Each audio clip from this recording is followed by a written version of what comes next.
করা যাবে কি যাবে না? মুহাম্মদ সাল্লাল্লাহু আলাইহি সাল্লাম কবরে মৃত্যু, মরা মানুষ আছে, কবরে জীবিত নেই। জীবিত আছে, এটাই হলো আকীদা, মানে খারাপ আকীদা, ভ্রষ্ট আকীদা। রাসূল সাল্লাল্লাহু আলাইহি সাল্লামের বাপ মা জাহান্নামে যাবে, এটাই ঠিক। হাদিস মুসলিম। প্রসাব করার পর ফোঁটা ফোঁটা প্রসাব প্যান্টে পড়লে করণীয় কি? লাগু, প্যান্ট ভিজে যাবে, উঁচু করে সালাত আদায় করে নেবেন, এক ওয়াক্ত সালাত। কাপড় ভিজে যাবে, তাতে আসে যায় না। লাইলাতুল কদরে আপনি 8 রাকাতের বেশি সালাত আদায় করতে পারবেন না, রাত যতই দামি হোক, পড়ার অনুমতি নেই। মেয়েরা হায়েজ অবস্থায় কি কোরআন ধরে পড়তে পারবে? জি, মেয়েরা হায়েজ অবস্থায় কোরআন ধরে পড়বে। কোরআন পড়ার জন্য ওযু শর্ত নয়। আমি বলেছি হিন্দু টাকা দিয়ে মসজিদ জায়েজ। আরে আপনার কাবা ঘরই তো হিন্দু টাকা দিয়ে করা আছে। শিশুকে কতদিন পর্যন্ত বুকের দুধ খাওয়াবে? মায়ের বুকে যতদিন দুধ আছে ততদিন খাবে। 2 বছর 3 বছর 4 বছর কোনো সমস্যা নেই। কুরবানি হচ্ছে নেকির কাজ, করলে নেকি পাবে, না করলে না পাবে। কোটিপতিও যদি কুরবানি না দেয় কোনো সমস্যা নেই। ঠান্ডা কোকা-কোলা হাসি, এটাই হলো মত। তো আপনি যে বলছেন এটা নয়, তো সেটা কোনটা? যেগুলো আল্লাহ নবী বলছেন আমার মত খাবে, নাম দিব। হক্কানি ওলি মুর্শিদের হাতে বায়াত করা যাবে? জি না, হক্কানি ওলি মুর্শিদ নাই কেউ। তুমি মিথ্যা কথা বলছো। টুপি পরা সুন্নাত? জি না। ভারতের একটা ভালো পোশাক, জানাজার দোয়ার সূরা ফাতিহা পড়তে হবে কি? বাধ্য। জানাজায় সূরা ফাতিহা পড়তেই হবে। শেখ ইমাম যখন সূরা ফাতিহা তেলাওয়াত করবে তখন পিছনে কি সূরা ফাতিহা পড়তে হবে? জি, পড়তেই হবে, পিছে পিছে পড়তে হবে। যখন চুপে আছে তখনও পড়বেন, যখন জোরে বলছে তখনও পড়বেন। যারা মাযহাব মানে তারা পূজা করে, এইভাবে শিরক করে। মাযহাব মানা জরুরি কিনা? মাযহাব মানা গুনাহের কাজ, জরুরি কেন? খবরদার নয়, কোনো মাযহাব মানবেন না, পরকাল হারাবে। অথচ কণ্ঠস্বরে বক্তব্য জায়েজ নয়। 20 বছর থেকে বলে আসছে যে কণ্ঠস্বরে বক্তব্য জায়েজ নয়। কোনো মায়ের বেটা বলে না কেন যে চলবে কণ্ঠে? ওযু ছাড়া কোরআন ধরা যাবে কি? যাবে। ওযু ছাড়া কোরআন মাজিদ পড়া যাবে। ওযু ছাড়া মোবাইলে কোরআন মাজিদ কেন? ওযু ছাড়া সব সময় কোরআন মাজিদ পড়া যায়। ঋতুবতী মহিলাও কোরআন মাজিদ পড়বে, সবাই কোরআন মাজিদ পড়বে, ঋতুবতীও পড়বে, ধরে পড়বে। লোকটা মরে মরে যান যায় যায়, লোকটা মরে মরে যান যায় যায়, পাশে কোরআন মাজিদ পড়ছে, এটা বিদআত। সূরা ইয়াসিন পড়ছে, এটা বিদআত। মরার সাথে সাথে ওকে কিবলামুখী করে দিয়েছে, এটা বিদআত। এরপর একে গোসল দেওয়া হবে, তাই পেট চেপে পেশাব পায়খানা বের করছে, নখ কাটছে, নিজের রুম পরিষ্কার করছে, গোপ সাফ করছে, এগুলো সব বিদআত। আলিফ বেতে সেই করে পড়া হবে না, যে বলেছে সেই ভুল করেছে, তাকে ক্ষমা চাইতে হবে, আল্লাহর কাছে ক্ষমা চাইতে হবে, জাতির কাছে ক্ষমা চাইতে হবে। হাদিস বুখারী মুসলিম। কোন রকম করে যদি টানে টেনে হেঁচড়ে ছেঁচড়া মেচড়া করে পড়তে পারেন তাহলে আপনার ডবল নেকি হবে। হাদিস বুখারী মুসলিম। বাচ্চা মায়ের দুধ 2 বছর খাবে এটা নয়, বাচ্চা মায়ের দুধ যতদিন বুকে দুধ আছে ততদিন বাচ্চা খাবে। 2 বছর হোক, 3 বছর হোক, 4 বছর হোক, 5 বছর হোক, তাতে আসে যায় না। শবে বরাতের সময় মানুষ হালা রুটি খায়, এগুলো না জায়েজ। স্বামী স্ত্রীর বুকের দুধ পান করা কি হারাম? যদি কোনো ব্যক্তি করে থাকে তার করণীয় কি? কোনো কিছু করণীয় নাই, দুধ পান করবে কেন? করলে কোনো সমস্যা নেই। রওজা মুবারকে নবীজি কি জীবিত না মৃত? রওজা মুবারক বলাই হারাম। বলবেন নবীর কবরে, নবী জীবিত না জীবিত না মৃত? যে নবী মারা গেছেন, আল্লাহর নবী কবরে মরা অবস্থায় আছেন। মোবাইলে কোরআন মাজিদ আছে, এটা পায়খানা নিয়ে যাওয়া যাবে কিনা? ওটা অক্ষর আকারে নেই, কোনো সমস্যা নেই। তবে তাবিজ নিয়ে যাবেন না, তাবিজ তেমনি আরাম। আবার নিয়ে যাচ্ছেন মানে ওদের লেখা আছে কোরআন মাজিদ, সূরা ইয়াসিন, একেবারেই মুহাম্মদ সাল্লাল্লাহু আলাইহি সাল্লাম বুঝতে পারবেন না যে আমার স্ত্রী আছে। এক ইনদাল মিজান, যখন মানুষের পাপ এবং নেকি ওজন হবে, ওই সময় আমিও ফেল করে চেয়ে থাকবো, আমার পাপের পাল্লা ভারী হয় না নেকির পাল্লা ভারী হয়, আমার পাপের পাল্লা ভারী হয় না নেকির পাল্লা ভারী হয়, আমার পাপের পাল্লা ভারী হয় না নেকির পাল্লা ভারী হয়। আমি এই দুশ্চিন্তায় থাকবো। মসজিদের ইমাম তাবিজ পড়ে, তার পিছনে সালাত হবে কি? যাদের গায়ে কোমরে হাতে বাহুতে তাবিজ আছে তার পিছনে সালাত হবে না, এই মুশরিক। ঋতুবতী মহিলাও কোরআন মাজিদ পড়বে, ধরে পড়বে। খানকা মসজিদ ও মাজারের মসজিদে নামাজ আদায় করা যাবে জি না? খানকা মাজারের মসজিদে নামাজ আদায় করা যাবে না। জানি না হুজুর কেন তাদের এভাবে ফাঁকি দিচ্ছেন, প্রতারণা দিচ্ছেন, আল্লাহই ভালো জানেন। আল্লাহু আকবার বলে ডান হাতের কবজি বাম হাতের কবজির উপরে রাখবেন, বাহুর উপরে রাখতে পারেন, দুটাই সহিহ হাদিস। বুকের উপরে রাখবেন, 5টি সহিহ হাদিস। বুকে হাত বাঁধার যে হাদিস, এটা জয়ী। আবার আপনার রাগান্বিত হবেন যে আমাদের আহলে হাদিসরা তো অনেকদিন ধরে বলে আসছে, মিথ্যা কথা, হাদিস আসলেই জয়ী। আপনি এক হজে বলেছেন পাশে আহলে হাদিস মসজিদ না থাকলে বাসায় সালাত আদায় করতে হবে, এখনো বলছি বাসায় সালাত আদায় করতে হবে, বিশেষভাবে আসর আর ফজর। গাভীর পেশাবে কাপড় ভিজিয়ে নিয়ে সালাত আদায় করলে কোনো সমস্যা নেই, আমি বলি না যে তা করতে হবে। আমি বলছি এক বালতি গাভীর পেশাবে গায়ের চাদরটি ভিজিয়ে নেন, গায়ের চাদরটি এক বালতি পানিতে পেশাবে ভিজিয়ে নেওয়ার পরে ওই চাদর গায়ে দিয়ে সালাত আদায় করে নামাজ পড়েন, কোনো সমস্যা নেই, নামাজ হবে। কুরবানি হচ্ছে নেকির কাজ, করলে নেকি পাবে, না করলে না হবে। কোটিপতিও যদি কুরবানি না দেয় কোনো সমস্যা নেই। নামাজ বেহেশতের চাবি, এই কথাটা মিথ্যা, এটা জাল, এই অংশটুকু মিথ্যা। নামাজ বেহেশতের চাবি নয়।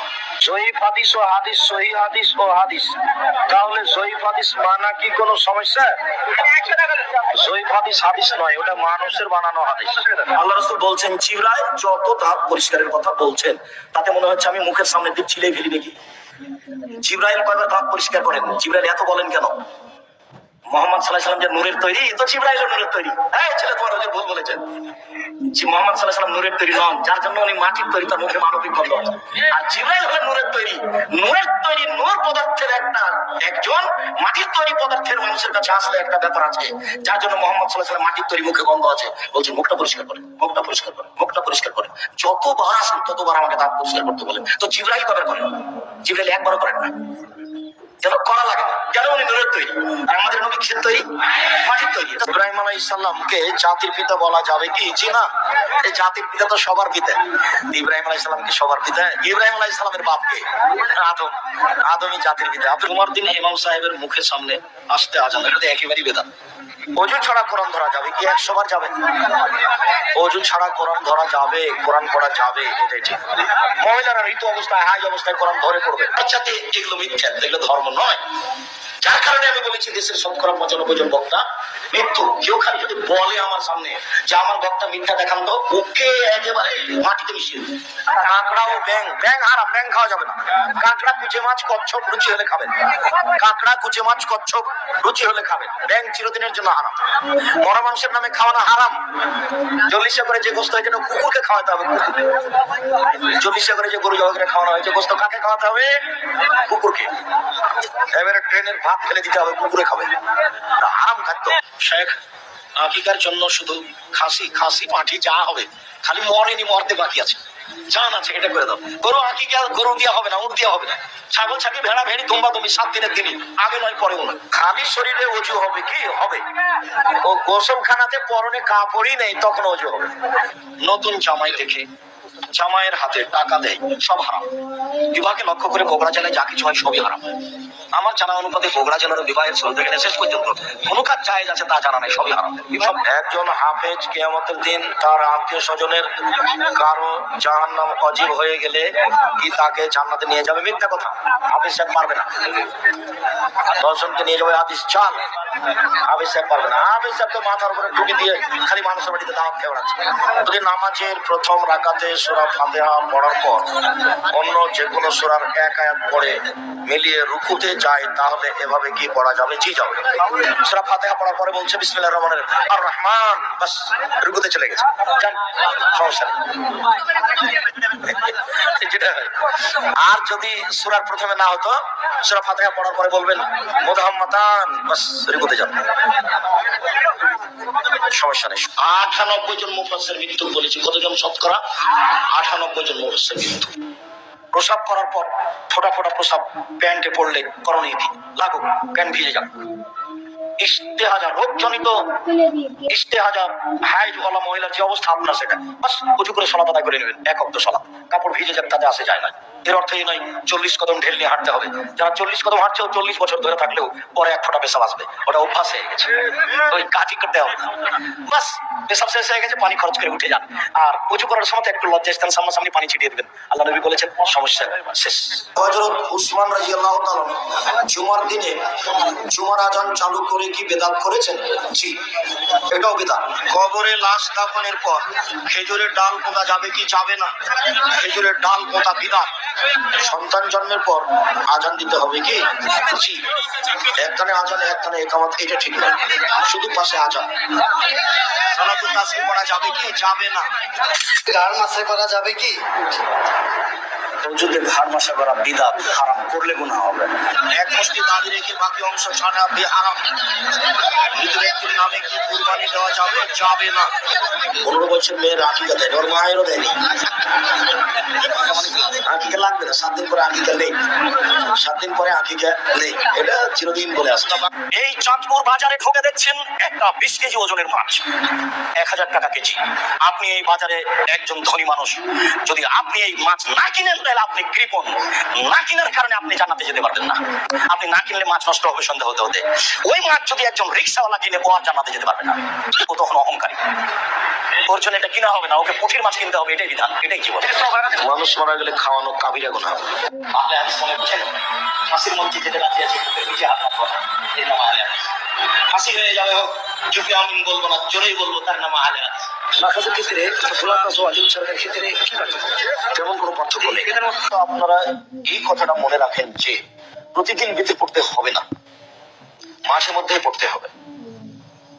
আমি কখনো এটা বলিনি যে বেতের সলাপ 5 দিন ছেড়ে দিতে পারে বা 2 দিন ছেড়ে দিতে পারে, অসম্ভব। আজান হচ্ছে, খাদ্য রেডি হয়েছে, খান, কোনো সমস্যা নেই।